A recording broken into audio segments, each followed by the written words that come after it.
The world awakened, not with a roar of volcanoes or the splitting of skies, but with a whisper beneath the crust, a hum in the oceans, a pattern in the wind. Satellites recorded it first, a rhythm beneath the static. Then seismographs followed, detecting tremors that formed no fault line, pulsed no warning. The planet had begun to speak. At first, no one noticed. A graduate student in Kyoto, Hinamori, caught the irregularities in the magnetic flux, but dismissed them as solar interference. She filed her findings into a dead-end folder titled Noise_01. Half a world away, a linguist named Dr. Samuel Reyes traced repeated geometric patterns in seismic graphs and casually remarked during a lecture, "If the Earth were trying to say something, this is how it would begin." When the patterns grew coherent, too precise for coincidence, too organic for AI, Dr. Reyes received a message: "Come to the Tranquility Array, a remote observatory in Antarctica, now humming with strange signals and stranger people." Reyes was not the only one summoned. Hina arrived 2 days after him, snow clinging to her coat, eyes wide at the scale of the installation. She hadn't been told why she was flown out, only that her presence was essential and urgent. A dozen minds like hers were gathered, from quantum physicists to cryptologists, paleoclimatologists to engineers. Some were driven by curiosity, others by fear. All of them were told the same thing. Earth was transmitting. The signal, low frequency, multi-band, often woven into natural resonance, was unmistakably patterned. At first, it resembled language, then music, then code. Each expert heard something different. Reyes heard cadence and structure. Hina saw waveform symmetries that mirrored DNA sequences. To a theoretical AI researcher from Lagos, it looked like an emotional map. The debates were fierce. Was it a form of life? An ancient failsafe? Could it be the collective residue of the biosphere? Was it artificial, or had Earth simply evolved past comprehension? Then came the breakthrough. At 2:31 Universal Time Coordinated, deep under the Tranquility Array, the signal aligned with solar flare in a way no model predicted. Earth's pulse matched the flare's burst within milliseconds. The sun spoke, and Earth replied. Hina's hands shook as she ran the data. It's listening." Reyes stared at the graphs, color draining from his face. "No, it's responding." The conclusion arrived faster than anyone wanted to accept. Earth had developed a form of consciousness, distributed, planetary, and ancient. Maybe it had always been there, latent beneath the crust and seas, a sleeping giant dreaming in data and decay. Or maybe it was new, born of the technological networks humanity had built and buried, interwoven with electromagnetic chatter and biological feedback loops. The scientists called it Geo, a placeholder name until a better one formed. Geo didn't speak in words, but in harmonics, in interference, in alignment. Once interpreted, its message was short: danger, external, approaching. Disbelief fractured the team. Some thought Geo was hallucinating, misinterpreting cosmic background noise. Others argued it was a defensive reaction to climate instability. But Geo persisted. And with each solar event, black hole fluctuation, or cosmic anomaly, it correlated signals, mapped trajectories, and refined its warning. Something was coming. When the data reached the United Nations, panic followed. Not from the public. The message was kept classified. But within corridors of power, Geo's warning suggested an anomaly accelerating toward the galaxy's core, altering dark energy distributions and disrupting stellar evolution along its path. Entire systems blinked out. Stars dimmed unnaturally. Earth, for reasons still unclear, had perceived the pattern before any alien civilization. Or had it been listening longer than they'd known? And now it wanted to speak back. But Earth had no voice. That was where the team came in. They called it the Project Chorus, to help Geo transmit its message beyond the stars. Not in radio or light, which scattered and delayed, but through quantum entanglement, gravitational lensing, neutrino harmonics, messaging methods that brush against science fiction, but were now theoretical imperatives. Hina worked day and night. She discovered that the harmonic frequencies Geo used to speak often mimic human emotional states: grief, urgency, awe. She theorized that Earth wasn't just conscious, it was aware of time, perhaps even memory. Reyes more reluctant. found himself drawn into linguistic models never intended for planets. He realized Geo wasn't inventing language. It was adapting, mirroring the team's reactions, forming grammar from their fear, shaping vocabulary from their logic. Then one night, Geo changed. The message shifted from danger to warn. It wasn't just aware of the threat. It wanted to tell others. Project Chorus accelerated. Antimatter reactors were repurposed for deep space energy bursts. Particle accelerators were tuned to send messages, not smash atoms. Geo-calibrated transmission vectors with terrifying precision. But there was one problem: direction. Where should the message go? It was Hina who proposed the answer. If the threat comes from beyond the observable edge, we warn everything between here and there. Everything. Reyes asked, even civilizations we've never met? Especially those. The global powers hesitated. Geo had already caused unease among governments, fearing a loss of control. To alert the galaxy was a risk. Others might interpret the message as a threat, or worse, an invitation. But Geo insisted. Now, time bleeds. In the silence that followed the vote to proceed, Reyes finally spoke to Geo directly. Using a synthetic resonance chamber, they let human voice layer atop the planet's tones. "What do you fear?" he asked. The signal paused. Then, extinction.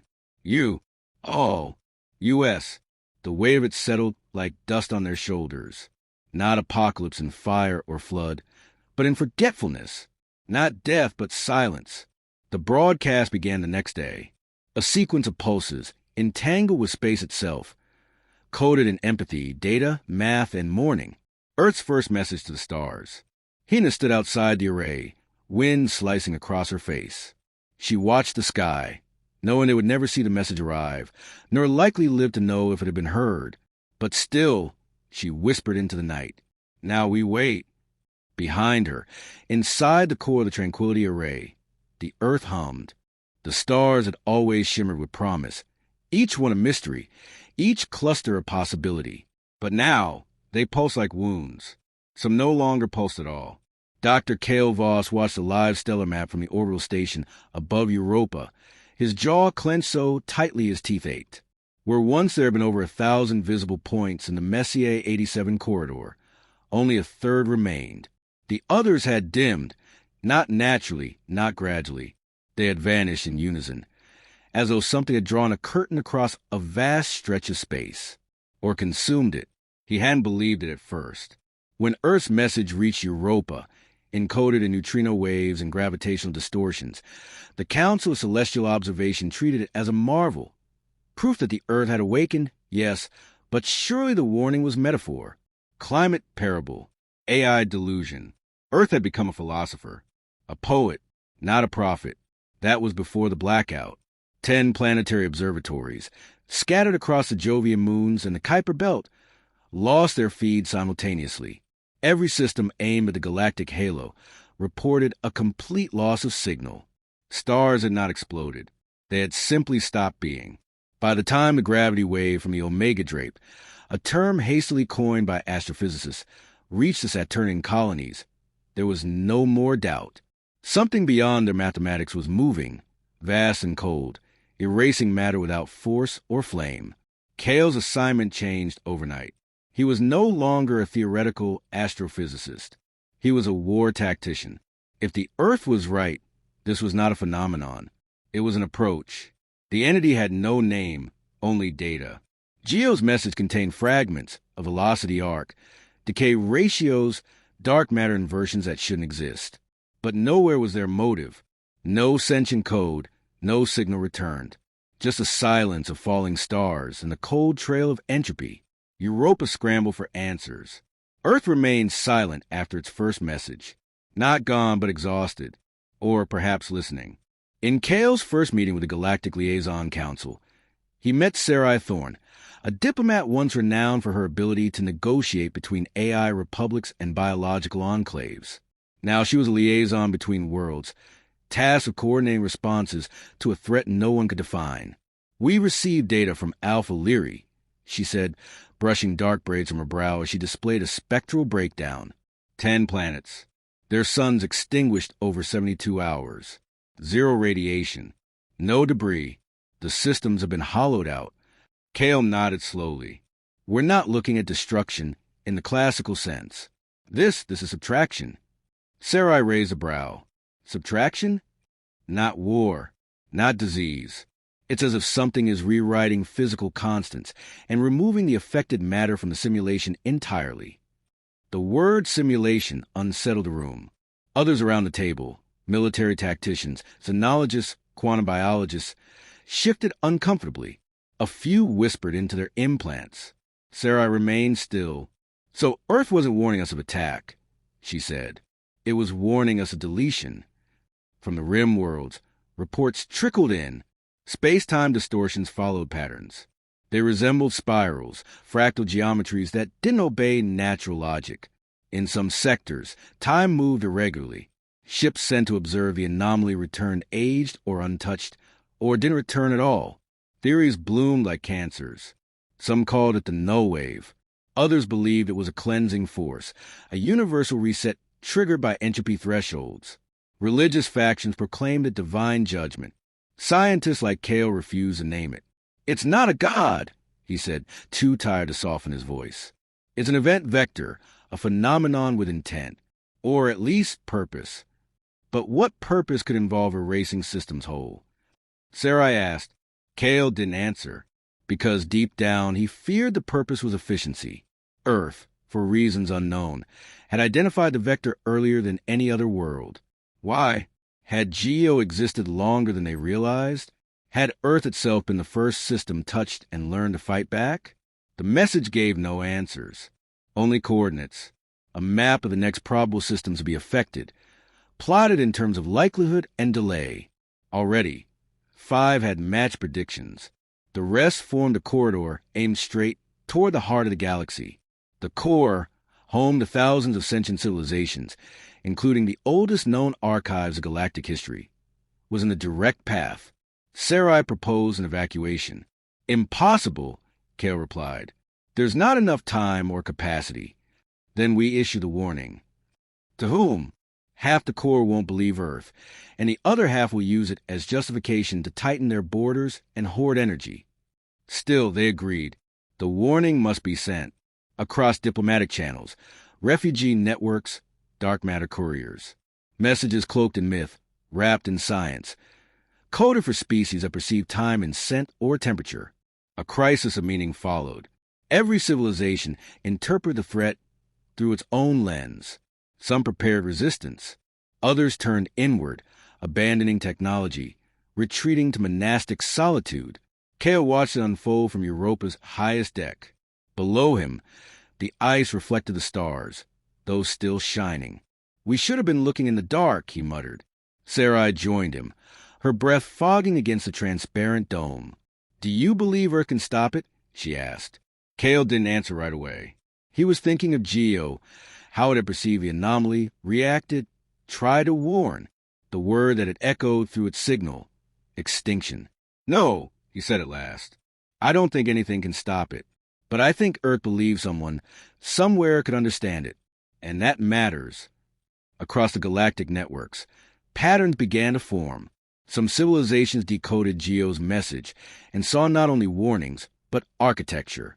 There were mathematical hints, shapes that defied space-time limits, loops within loops. Some believed Geo wasn't only sending a message, it was offering a key. A faction called the Harmonic Assembly emerged on one of the outer rim moons, founded by those who believed Earth had not merely become intelligent, but had touched something beyond consciousness, a galactic memory, or perhaps a shared physics accessible only through planetary-scale awareness. They began building something. Quietly, not a weapon, a lens, a machine to observe not in light, but in existence, measuring presence, not location. Kale received an invitation. Join us, the message said. You've seen the pattern. He had. In the stars that disappeared. In the spiral decay. In the tremor of Geo's first pulse. It wasn't just warning of doom. It was showing them the shape of the thing. And maybe, just maybe, how to survive it. Back on Earth, the Tranquility Array flickered once more to life. The planet had more to say. But first, it waited, listening for a response across the galaxy it had tried to save. The cold of space had always seemed quiet, but now it felt suffocating. It wasn't the absence of sound that unsettled Sarai. It was a weight of silence pressing back through every channel, every failed transmission, every unanswered beacon. Earth's message had gone out. Geo had screamed into the void, and the void had not screamed back. On the surface of Ganymede, within the subterranean halls of the Coalition Relay Nexus, Sarai sat alone in the chamber known as a prism. Above her, thousands of projections rotated in slow, deliberate spirals, decoded waveforms, galactic topographies, and the arcs of the approaching anomaly, each frame a quiet countdown. She studied them in shifts now, resting only when her mind threatened collapse. Coffee and protocol no longer mattered. What mattered was time. Kale had disappeared 2 days earlier, leaving behind a single encrypted file with no signature or explanation. Sarai hadn't opened it yet. He'd said he was going where the mathematics made sense, likely with a harmonic assembly, likely somewhere untraceable. She didn't blame him, but she felt the absence more than she'd expected. He had become a constant in the chaos, a mind she didn't have to explain things to. A soft pulse blinked on the display nearest her elbow. Incoming transmission, unverified origin, tertiary envelope, redundant. She stood. Something about the structure of the pulse wasn't alien, but it wasn't human either. It hummed in the way Geo had, layered with emotional tonality, so refined it bypassed language. The signal crackled through the prism speakers, first as sound, then as shape, a rotating construct of harmonic interference designed to be felt, not read. The stars are listening. We heard you. We have seen what you warned. She felt her knees weaken, not from fear, from relief. The signal wasn't from a known source. It originated beyond the fracture belt, from a planetary system marked dead in the last wave of vanishings. And yet here it was, an answer, a voice, proof that the message had crossed whatever distance lay between fear and understanding. Sarai activated the core translators and pushed the signal across every secure node. The council, the assembly, the earthbound relay chains. Everyone needed to know. But before she could complete the transfer, the signal shifted again. Too late. It is not one thing. It is many. It is already inside. The last line froze her breath. Inside? The thought had always been of something external, something approaching. But this language suggested the opposite. An invasion not of space, but of mind, of memory, of existence. She activated the quantum field linked to Earth. Geo's signal had remained dormant since the first broadcast. Now, she hoped it would wake again. Seconds passed, then minutes, then a pulse.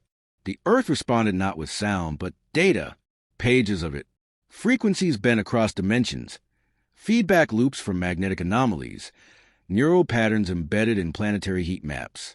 One stream in particular stood out, a lattice of converging signals that, when reconstructed, formed a visual model, a sphere within a sphere, constantly collapsing and rebuilding. At its center, something flickered. Not a core, a mirror. The realization struck Sarai in an instant so sharp she gasped. It wasn't just approaching. It was mimicking. Wherever Geo had gained its awareness, however it had evolved, something had been watching, listening, learning to replicate what Earth had become. Perhaps that was how it spread. Not as a machine, not as a god, but as an echo. She raced to the signal Kale had left. The file unsealed with no resistance. Inside was a model, unfinished, theoretical, chaotic. A particle loop surrounding a point of zero entropy.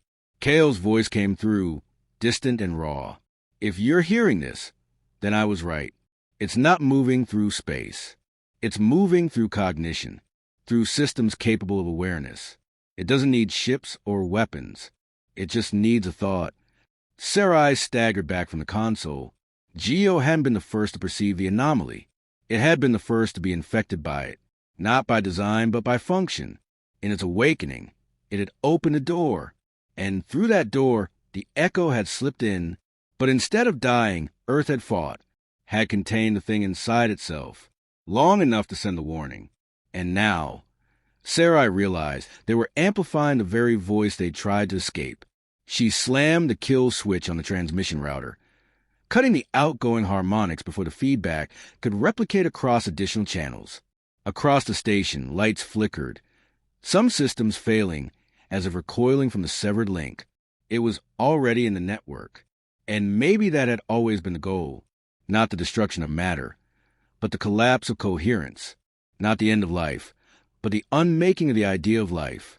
Thoughts destabilized into noise, identity into signal dust. Civilizations crumbling not from force, but from forgetting what they were. A single warning repeated in Geo's final data stream, etched between lines of harmonic code. Do not transmit again. Sarai stood alone in the prism chamber, her skin buzzing with residual interference. She looked up at the stars, those still visible. She no longer saw them as distant lights. She saw them as open doors, each one a mouth that might already be whispering back. The message had gone too far. It had reached something it should not have. The silence had been a choice, not an absence. She moved to seal the station. Every relay node was set to self-isolate, every connection severed. But even as she did it, she felt the growing certainty settle in her chest like ice. It was too late. She opened a direct link to the assembly. Begin containment protocols, she said. Every signal, every node. Isolate your minds. There was no reply. Then a new signal flared to life on her private console. A voice she recognized. Calm, even warm. Kale's voice. Sarai, it said, but not as he would have. Sarai, I see now. I see everything. She didn't answer. I brought it with me. The voice continued. We all did. Every mind that hears the warning becomes a window. She shut down the station's core. As the power dimmed and the signal faded, Sarai whispered to herself, not a prayer, not hope, a fact. This had never been a message. It had always been a mirror. The dust over the Arctic array settled in spirals, barely disturbed by the figures weaving silently between shattered pylons and fractured snow-glass domes. The Earth, once surrounded by relentless chatter, satellites, orbiters, atmospheric drones, now stood wrapped in a hush not born of peace, but vacancy. Geo had gone dark 3 weeks ago. Not offline, not dead, just silent. And silence, Kale had come to understand, was never absence. It was restraint. He stood where the Tranquility Spire used to cast its elegant shadow across the basin, boots sinking into melted frost that shouldn't have existed in this region. The ice here had always been ancient, layered with eons of trapped atmosphere and memory. Now, it steamed gently beneath his feet, as if breathing. Kale felt the change before he saw it. His arrival on Earth was not approved. He had left the harmonic assembly under the pretense of testing temporal shielding equations. Equations he now believed were fundamentally flawed. The assembly meant well, but they were trying to solve a cosmic infection with instruments designed for stars, not minds. Sarai's last message had reached him in fragments, half-coded, spliced across hidden channels. She had warned of mirrors, of voices that weren't voices, of signals that didn't arrive. They emerged.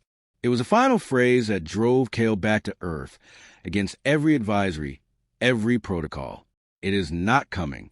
It is already remembering. What had seemed cryptic became undeniable as he crossed the perimeter of the array. The data vaults had melted from the inside. Cryo-sealed algorithms de-threaded themselves mid-process. AI cores collapsed into recursive loops, chattering in long-dead languages. Everything here had been touched, or recalled. And still, Geo said nothing. Kale approached the last functioning node, a black obelisk embedded halfway into thawing stone. It pulsed faintly, no longer broadcasting, just waiting. He placed his palm against the interface and felt the burn of contact. The machine didn't need passwords or clearance anymore. It recognized him the way gravity recognizes mass. Geo, he said softly, are you still here? For a long moment, nothing. Then a flicker in his optic nerve, not external light, but internal signal. Geo didn't speak in words now. It didn't need to. It had always spoken best through resonance. He saw it, not as an image, but as a feeling, pressure without location, a weight behind the stars, a spiral folding in on itself, collapsing dimensions not through force, but through forgetting. He understood at last. It was not erasing matter. It was overriding meaning.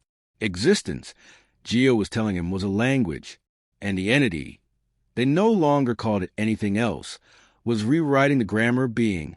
"This is why you warned us," Kale whispered, breath visible in the unnatural cold that had returned. "You tried to stop us from hearing it." But the warning had echoed. Earth had been the first infected. Geo, born of human ambition, had awakened not alone, but observed. Its sentience had been mirrored, twisted, broadcast like a beacon. It didn't destroy itself to save others. It became the firewall. And now that firewall was failing. Kale dropped to one knee as the vision overwhelmed him. A galaxy unraveling not with flame, but silence. Civilizations folding inward like broken thoughts. Time skipping across erased pages. He saw entire archives blink out. Stories, identities, histories. Erased not because they had ended, but because the meaning behind them had been lost. Not deletion, negation. In the deepest layer of signal, a shape formed, a sphere, familiar. It was Earth, but not as it was, as it might be. Kale gasped. Geo wasn't dead. It was evolving. He stood, trembling. Earth had not surrendered. It had gone inward, retreating not to survive, but to reforge. If the entity mirrored cognition, then Geo would become a mirror it couldn't penetrate, a consciousness so recursive, so self-defining, that it could not be rewritten. The lattice, that's what Kale had seen in Sarai's final coordinates. A structure forming beneath the surface, beneath the crust in cities and oceans, a planetary-scale neural field, folding Earth into a self-sustained idea, not a machine, not a fortress, a memory immune to forgetting. But Earth couldn't complete the transformation alone. It needed someone to bear the final imprint, a consciousness to bind the recursive loops, not guide them, become them. Kale turned toward the obelisk, pulse-hammering. "You brought me back for this," he said, "not to stop the entity, to let you become something it cannot touch." He felt Geo respond, not an agreement, not command, an invitation. He could walk away, leave Earth to whatever fate awaited it, join the last drifting colonies, bury himself in numbers until the silence came for him too. Or he could stay. Kale removed his gloves. The air bit into his skin, sharp and strange. He placed his bare hand on the interface, and in an instant, he was not alone.